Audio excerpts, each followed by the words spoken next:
जय हिंद।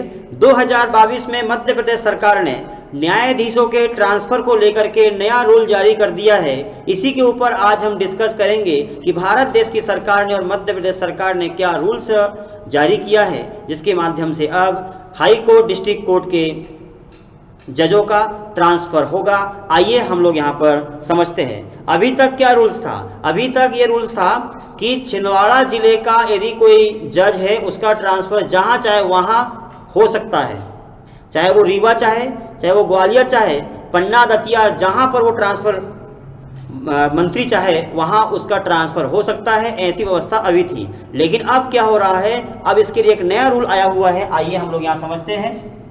ये देखिए, यह है मध्य प्रदेश का मानचित्र, यहाँ पर छिंदवाड़ा। 2022 में एक नया रूल ये आया है कि अब जोन के आधार पर ट्रांसफर होंगे। कैसे जोन? मध्य प्रदेश में 52 डिस्ट्रिक्ट है, इन 52 डिस्ट्रिक्ट को अलग अलग जोन में बांट दिया है। 4 जोन में बांटा है। 4 जोन कौन से? तो 4 जोन है इंदौर, ग्वालियर, जबलपुर, रीवा। ये देखिए, ये हो गया एक क्षेत्र, ये वाला इंदौर, ये हो गया रीवा वाला, ये ग्वालियर, और ये हो गया जबलपुर। तो ये 4 क्षेत्र हो गए। कौन से? तो ग्वालियर जोन, रीवा और जबलपुर और इंदौर। एक तो ये हो गया कि जोन के आधार पर होंगे। इन चारों के चारों जोन को ABCD में बांटा गया है, A, B, C और D। अब ये पद्धति अपनाई गई है। बहुत सारे विवाद अभी हो रहे थे, इल्जाम लग रहे थे कि जहां चाहे मंत्री जी वहां पर ट्रांसफर कर सकते हैं, लेकिन अब क्या होगा, अब जोन के आधार पर होंगे। यानी कैसा? जहां आप ट्रांसफर करवाना चाहे वहां ट्रांसफर नहीं होगा। यदि आपका रोटेशन के आधार पर सिस्टम बैठता है तो ही आपका ट्रांसफर होगा, अन्यथा आपका कहीं पर भी ट्रांसफर नहीं होने वाला है। अब कैसे? देखिए, इंदौर डिस्ट्रिक्ट, यदि इंदौर संभाग में या इंदौर जोन में यदि कोई व्यक्ति है, कैसे? जैसे A, B, C, D, यदि कोई व्यक्ति चाहे कि A से निकलकर डायरेक्ट D में जाए तो ऐसा नहीं हो सकता, उसको सिस्टम के अकॉर्डिंग काम करना पड़ेगा। जैसे देखिए, यदि आप एक जज है, आपका ग्वालियर में जोन में आपकी पद स्थापना है, तो यहां से अगला ट्रांसफर आपका होगा D से A की ओर, यहां होगा। जैसे पहले A में है आप, तो A से B में होगा, B से C में होगा, C से D में, और D से वापस फिर A में होगा। ये सिस्टम के माध्यम से, रोटेशन पद्धति के माध्यम से आपका ट्रांसफर होगा। ऐसी व्यवस्था मध्य प्रदेश सरकार ने चालू कर दिया है। एक व्यवस्था ये हुई।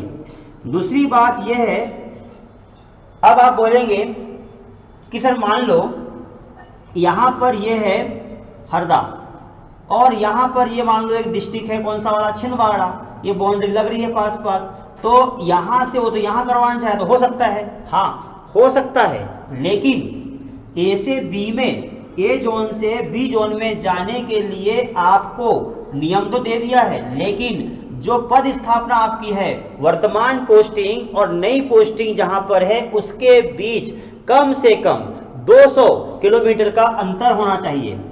यदि यहां से यहां आप करवाना चाहे A से B में तो हो जाएगा, लेकिन 2 डिस्ट्रिक्ट पास में नहीं होगा। जैसे यहां पर देखिए हरदा, यहां कोई डिस्ट्रिक्ट है धार है, और जबलपुर करवाना चाहे तो हो सकता है, क्योंकि A से B में तो हो रहा है, A जोन से B जोन में, लेकिन डिस्ट्रिक्ट पास नहीं होना चाहिए। कम से कम 200 किलोमीटर का रेंज उस बीच में होना चाहिए।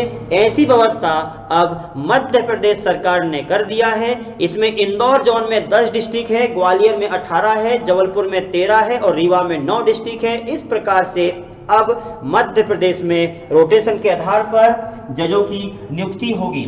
और तीसरी बात यह है, यह नियम उनके लिए लागू है जिसने कम से कम 3 साल अपने जॉब के निकाल दिए हैं, उनको 3 साल के एक्सपीरियंस से ऐसे वाले डिस्ट्रिक्ट कोर्ट के जजों का ट्रांसफर होगा इस पद्धति के आधार पर।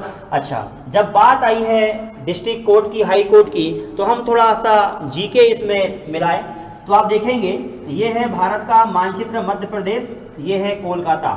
कलकत्ता हाई कोर्ट बना था देश का पहला 1862 में, और ये दिल्ली में सुप्रीम कोर्ट की स्थापना हुई है। सुप्रीम कोर्ट की स्थापना 28 जनवरी 1950 में हुई है, और एच.जे. कानिया उसके पहले जज थे।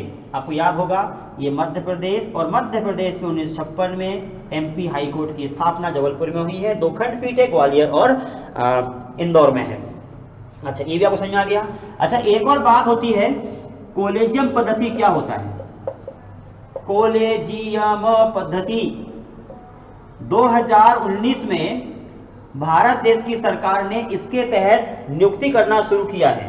कॉलेजियम क्या होता है? ये सुप्रीम कोर्ट के जज होते हैं। ये सुप्रीम कोर्ट के 5 जजों का समूह होता है।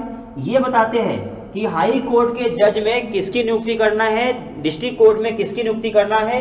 ये 5 जज जो सुप्रीम मोस्ट जज होते हैं, वो जजों का समूह कॉलेजियम कहलाता है। ये बोलते हैं प्रधानमंत्री जी को, और प्रधानमंत्री जी बोलते हैं राष्ट्रपति को, और इसके आधार पर जो नियुक्ति होती है जजों की, ऐसी पद्धति को हम कॉलेजियम पद्धति कहते हैं।